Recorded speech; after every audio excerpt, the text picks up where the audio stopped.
Greetings, everyone. So here, subscribe to this perfect channel and follow Geekdom on the social media platforms. That will be all. Alright guys, so on this video, Herms and I are going to continue to talk about the Frieza Saga. If you missed the last video where we talked about the Frieza Saga, or any of the previous long-form discussions that Herms and I had, I'm going to go ahead and leave a link in the description to the previous videos, plus the playlist. I've made a brand new playlist for all of me and Herms' discussions and retrospectives on the Dragon Ball anime.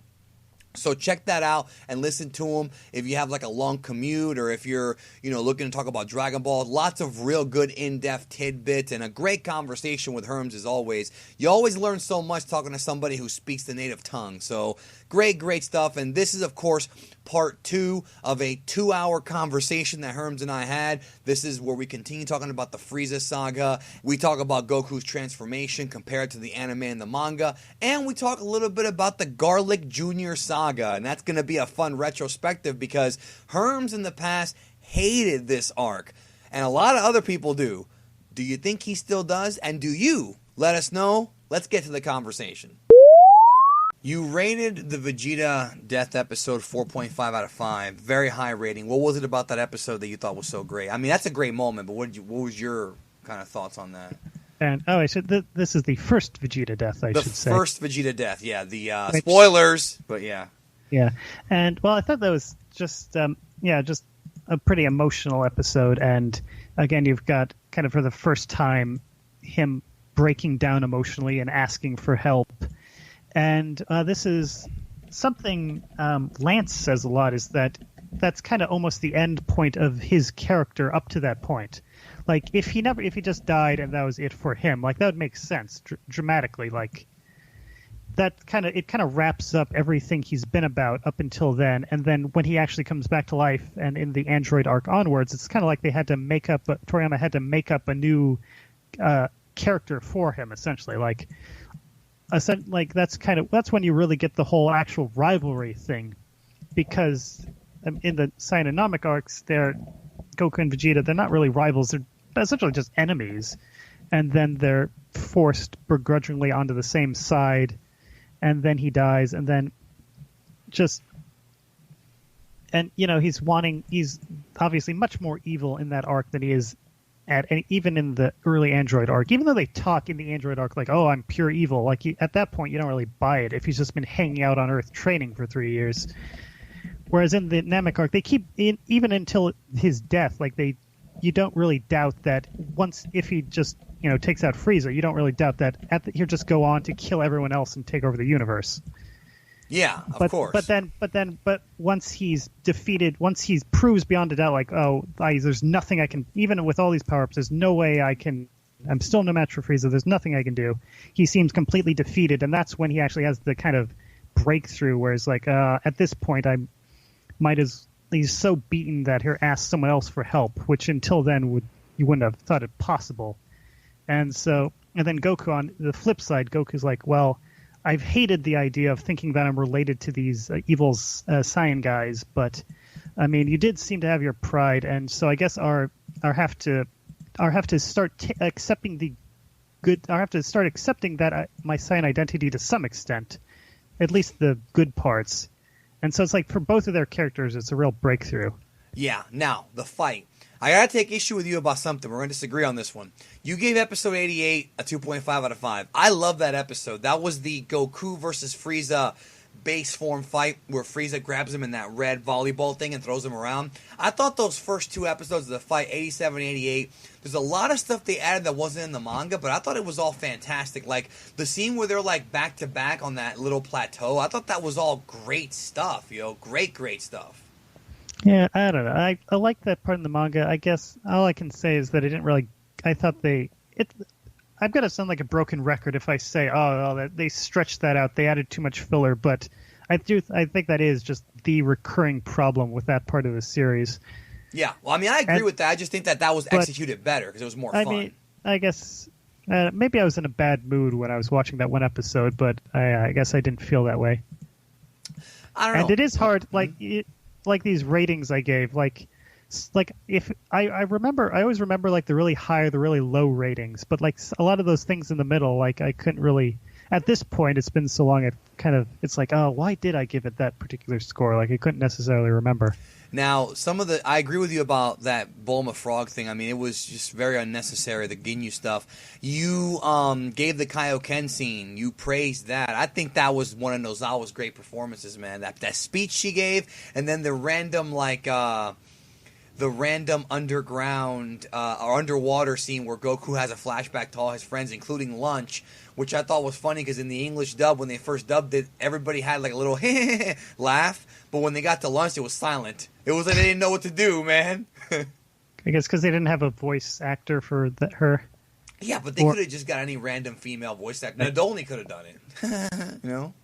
And then, yeah, so it's a good scene, although some of the drawings for those characters end up looking like Kami looks, for whatever reason, like he's kind of off model, which he just looks very strange, which I found funny.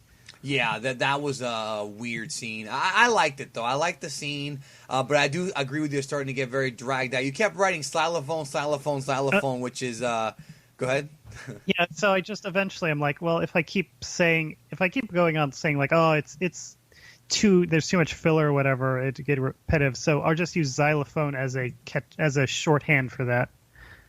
You don't really like filler, I can tell. Like filler, yeah. Well, there's a lot of generally speaking, I have a higher opinion of those kind of standalone filler episodes, or even the filler arcs. Like if it's a story that's conceived of with a beginning, middle, and end that they kind of manage to insert in the gaps between the pre-existing story, then I think it comes off well because it's actually there to tell a story, even if it is just just a random side adventure. Whereas the filler we get in these fighting filler, where it is essentially just things like the point of the episode is the big fight. Whereas they add in these other things, which are generally there that have nothing to do with anything, like the frog, which is not something we care about. It's not the point of the show. It's just this side story that's there entirely to keep the episode running long enough for them to not just so they can crank out enough episodes that they stay ahead. Not to say ahead, so that they stay behind the manga far enough that they won't overtake it and then just run out of story completely.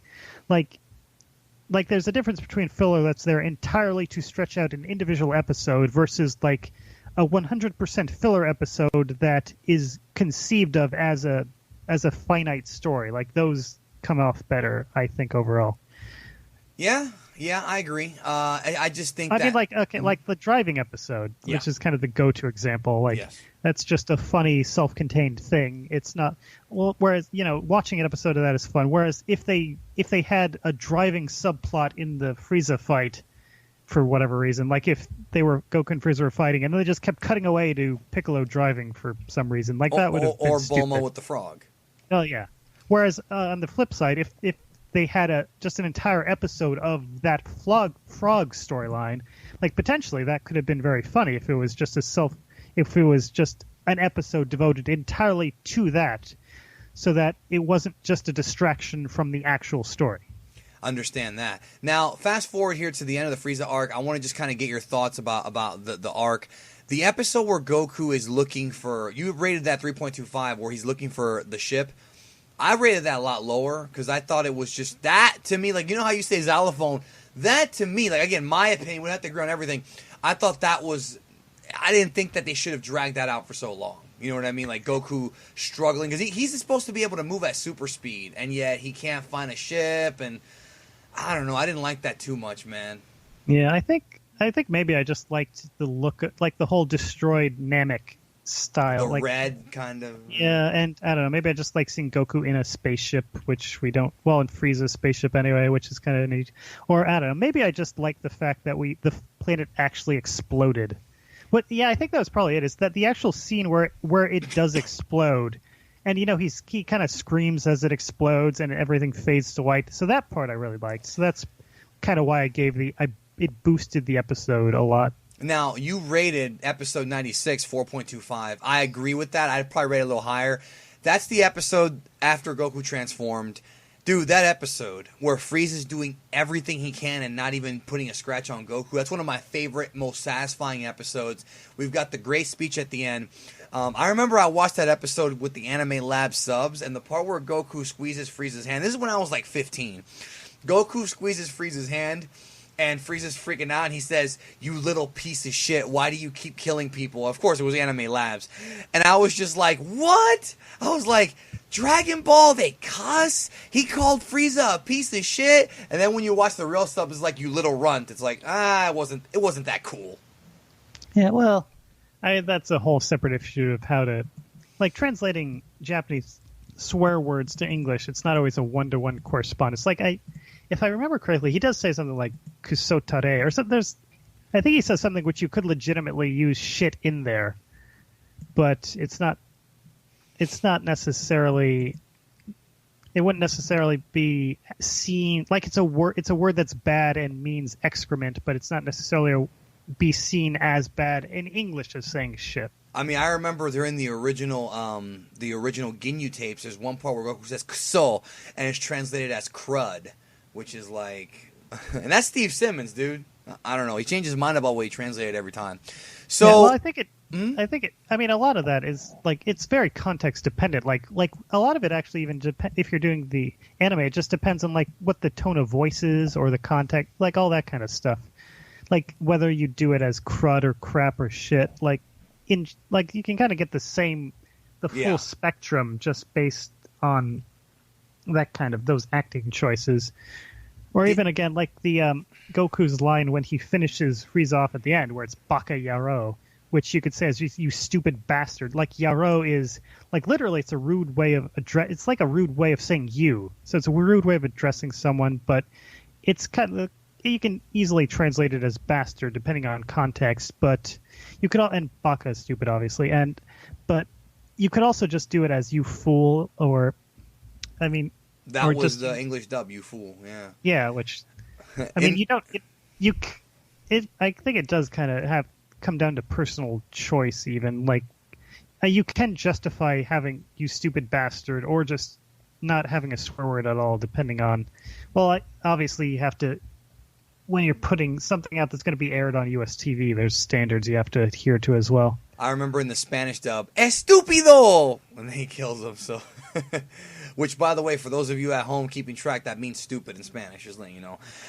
Overall, before we move on to Garlic Jr., did you think, and this is kind of an obvious question, was the Frieza Saga, did it drag on, bro? I think it did, near the end.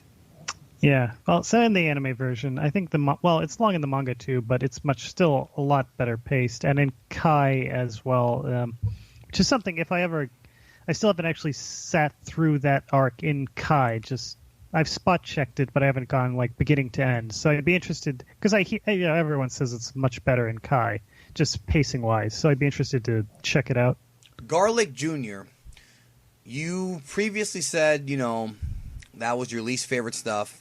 I'm looking at these ratings right now. I don't think much has changed. But what was your reaction to Garlic Junior Saga now, watching it over again? I mean. I guess there was probably more I liked this time around than previously, just because I went in with the lowest expectations.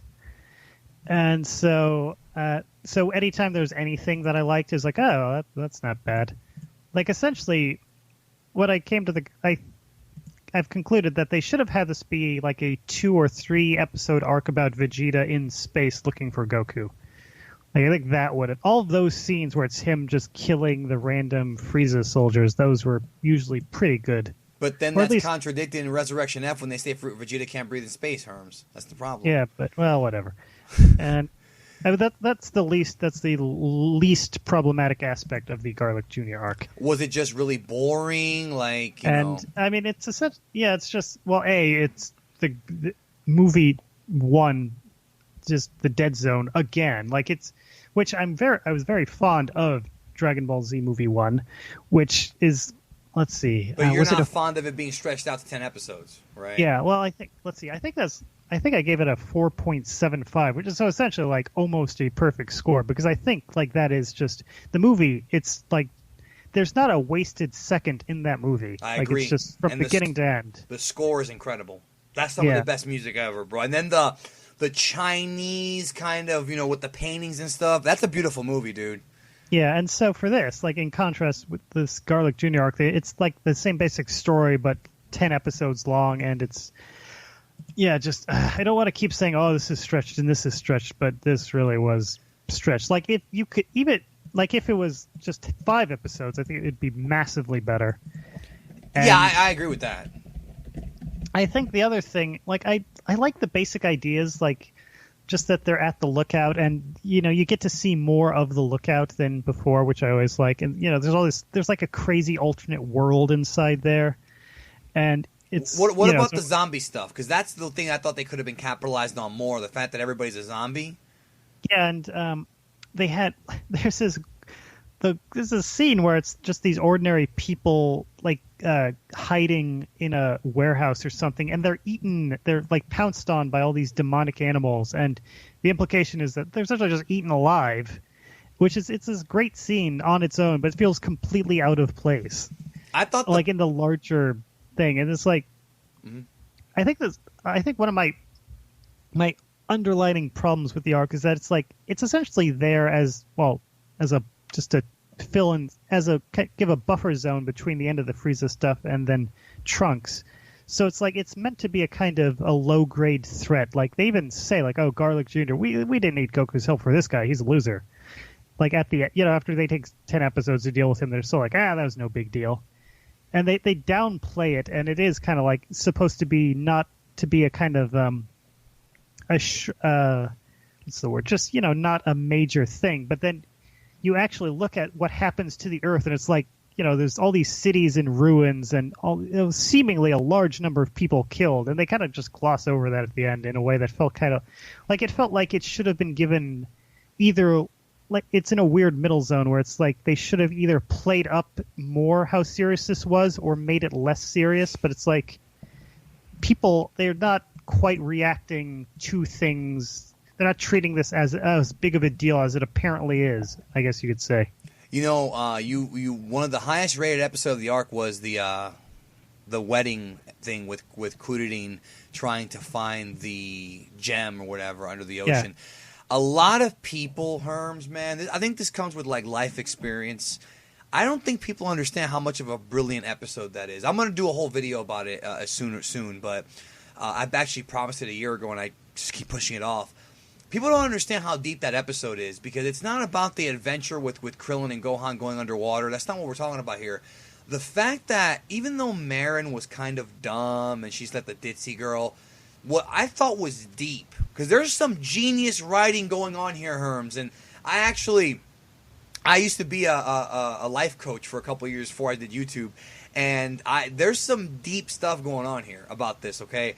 The fact that Krillin felt so insecure about himself that he pretty much... See, people think that Marin's this, like, bitch for picking, like, another guy. But if you rewatch that episode, it really comes off like Krillin lost her because he wasn't secure enough in himself. That's pretty much what happened. And she was like, okay, like... if you don't have any self-confidence, I like you for you, and she proves it in the filler later on. I'm going to go find somebody else. And even though her bouncing back from it is, kind of fucked up, it's one of those things where that episode was so deep to me, man, because you wouldn't believe how many times, not only me, but other people have made that mistake when it comes to relationships, where you're with a girl and you have insecurities, especially when you're young, right? And you don't really have enough self-confidence, so you sabotage the relationship. Krillin sabotaged the fucking relationship, dude, and nobody ever talks about this. Yeah, and it's kind of more down-to-earth type things than you usually get in the series. That's why I love it. It is also, again, it's a self-contained episode. It gets grouped in with the Garlic Junior stuff, but it's just kind of its own thing, really. And when it aired on TV, it actually aired as part of season 4. That's the thing nobody ever remembers. Is that it actually when it gets grouped in with the Garlic Junior Saga where it should be, but when it aired on TV, like on Toonami, it was episode 1 of the Android Saga, which is wrong. That's not correct at all. I don't know why you would start with that episode, but well, I mean, I guess strictly speaking, so we should say when these originally aired in Japan, it was just one episode a week, every week, non-stop for 10 years, so there were no breaks. Oh, I know that. And so I mean, in that regard, just any break is maybe not equally good, but any break is equally valid because weren't any breaks originally. So if you have to chop it up, it is kind of just up. It was up to them to kind of just do whatever was most convenient, I imagine. I mean, I've always considered Dragon Ball Z episode 118 the real beginning of the next arc because that's when it ends with Frieza in space. All right, guys, thanks for checking out the little discussion with me and Herms. Up next, Herms and I are going to be discussing the Android and Cell Saga. And there were so many more questions that I had for Herms. It was coming up kind of late and we couldn't keep talking, but so much stuff. Well, I'm sure we'll come back and talk more about this. There was so much stuff to talk about here. We packed a whole lot of content into this video, a whole lot of information. And on the next one, we're going to talk about the Android Saga, the early Trunk stuff. So it's a lot of fun. It's a blast. I hope you guys are enjoying these discussions with Herms and I. Let us know what you think in the comments. Of course, talk to you guys next time.